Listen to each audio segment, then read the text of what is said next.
4.5 പതിറ്റാണ്ടിലേറെക്കാലത്തെ അഭിനയ ജീവിതത്തിനിടെ രണ്ടാം തവണയാണ് ഉർവശിക്ക് ദേശീയ ചലച്ചിത്ര പുരസ്കാരം ലഭിക്കുന്നത്.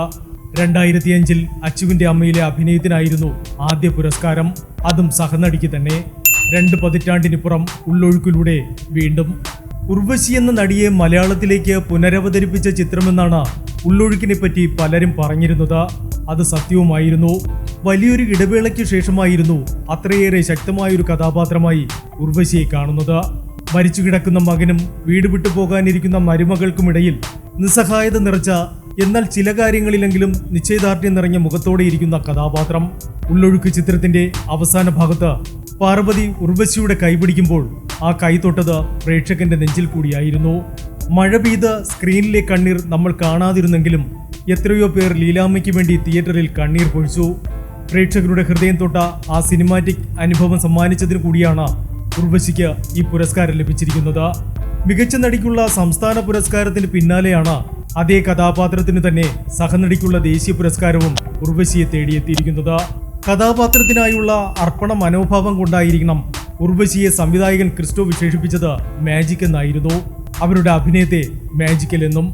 മാന്ത്രികത നിറഞ്ഞ ആ അഭിനയ വസന്തത്തിന് അങ്ങനെ ഉള്ളൊഴുക്കിലൂടെ തന്നെ ദേശീയ പുരസ്കാരവും സ്വന്തമായിരിക്കുന്നു. 1979-ൽ ബാലതാരമായി കതിർ മണ്ഡപത്തിലൂടെയായിരുന്നു സിനിമയിലേക്കുള്ള ഉർവശിയുടെ അരങ്ങേറ്റം. 9ാം ക്ലാസ് വരെ ഉർവശി പഠിച്ചിട്ടുള്ളൂ. ക്ലാസ്സിലെ മിടുക്കിയായ കുട്ടിയായിരുന്നു ഉർവശി. പക്ഷേ 1983-ൽ മുന്താണി മുടിച്ച് എന്ന ചിത്രത്തിലെ പരിമളം എന്ന കഥാപാത്രമാണ് എല്ലാം മാറ്റിമറിച്ചത്. 14-ാം വയസ്സിലാണ് ആ ചിത്രത്തിൽ അഭിനയിക്കുന്നത്.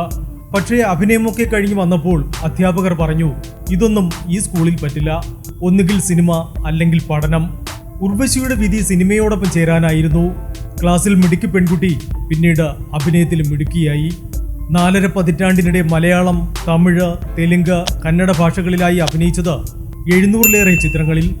ഇക്കാലയളവിൽ സിനിമയിൽ പല തലമുറ മാറി വന്നപ്പോൾ ഉർവശിയും അതിനൊപ്പം മാറി. ആ മാറ്റം കൃത്യമായി തെളിഞ്ഞ ചിത്രമായിരുന്നു ഉള്ളൊഴുക്ക്. പൊന്മുട്ടയിടുന്ന താറാവിലെ സ്നേഹലതയായും ഓഗസ്റ്റ് 1-ലെ വത്സലയായും 1921-ലെ തുളസിയായും ഒക്കെ ഉർവശി വെള്ളിത്തിരയിൽ നിറഞ്ഞു നിന്നപ്പോഴും 3.5 പതിറ്റാണ്ടിനിപ്പുറം പാർവതി തിരുവോത്തിനൊപ്പം അഭിനയിക്കുമ്പോഴും ഉർവശി അഭിനയത്തിൽ തന്നോട് തന്നെ മത്സരിക്കുന്നത് കാണാം. ഉർവശിയോട് തിരക്കഥ പറയാൻ ചെന്നൈയിൽ പോയി തിരികെ എത്തിയപ്പോൾ സിനിമയുടെ ഒരു ക്രാഷ് കോഴ്സ് പൂർത്തിയാക്കിയ പോലെ എന്നാണ് സംവിധായകൻ ക്രിസ്റ്റോ പറഞ്ഞത്. പാർവതിക്കുമുണ്ടായിരുന്നു പറയാൻ.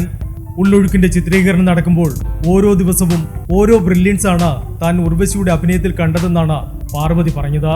തലമുറകൾ പിന്നിട്ട ആ മാജിക്കും ബ്രില്യൻസുമെല്ലാം ഉർവശി തുടരുകയാണിപ്പോഴും എപ്പോഴും. Entertainment desk, Movie max.